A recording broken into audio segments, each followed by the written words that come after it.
Hi everyone and welcome to another episode of My Marvel Legends, where I show to you my collection of Marvel Legends action figures which I use to recreate my favorite scenes, my favorite covers from my favorite. Turned out to be the best selling comic of all time, or highest selling comic of all time.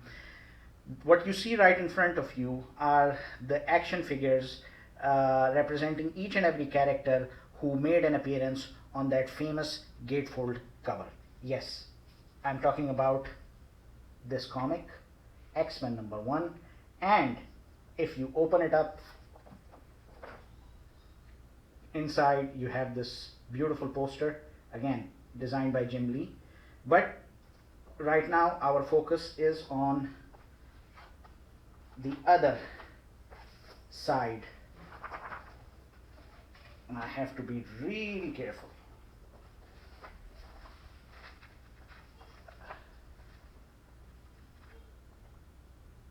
So this is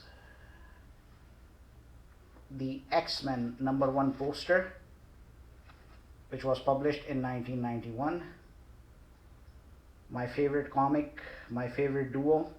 Chris Claremont happens to be my favorite writer, and Jim Lee, the reason I became such a fan of Jim Lee was because of the X-Men. So I'm sorry, it's a bit difficult for me to manage the light and the cover, and I need to make sure that the cover doesn't get ruined or something while I'm trying to showcase it to you. Do I have all the action figures that represent this series? Not exactly. I still don't have the Professor Xavier with that hovering chair.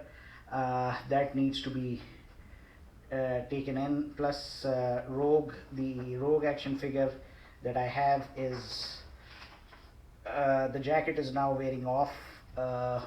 As you can see, there are some white spots where that ragzine material is like coming out. I think it's ragzine. So Cyclops, the one that you see, is from a previous Toy Biz series of X-Men that was based on Jim Lee's design.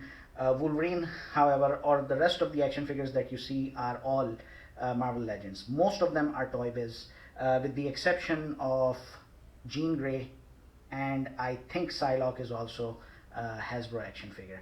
Other than that, these are my X-Men, the most favorite lineup that I have. And when we saw X-Men being divided into the gold team that was led by Storm and the blue team that was led by Cyclops, some of the best stories that came in. Of course, it was hard to match the legacy of Chris Claremont. His writing style, his storytelling approach is far superior compared to what Scott Lobdell or Fabian Nicieza and all these guys did. Nevertheless, I really liked their work. And of course, like I said, a lot of great artists came along. Jim Lee had left after like issue number 3 or 4 to form his own company alongside Todd McFarlane and Mark Silvestri and Rob Liefeld, Image Comics. And unfortunately, that partnership that was there between Chris Claremont and Jim Lee, it didn't continue for quite long, as much as the fans would have wanted to. At least I still believe that we deserve a second round of this partnership.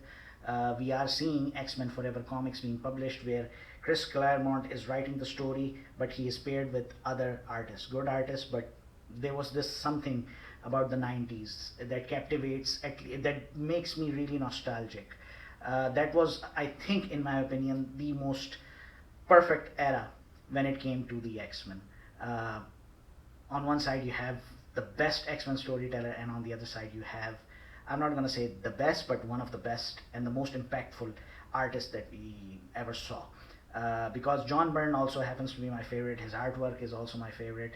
But I don't know why. Maybe it's the 90s thing. Maybe it's, I don't know. But this is it. I didn't want to show each and every action figure to you like this. And the reason being is it would just ruin the entire scene that has been created. It took me at least like 2 hours just to assemble all of these. I hope you guys like this episode. Please make sure to subscribe to my YouTube, like my Facebook page, follow me on Instagram, follow me on TikTok, and if you are into superhero gaming, please make sure to follow me on Twitch. See you next week with another exciting showcase for Marvel Legends action figures. Take care.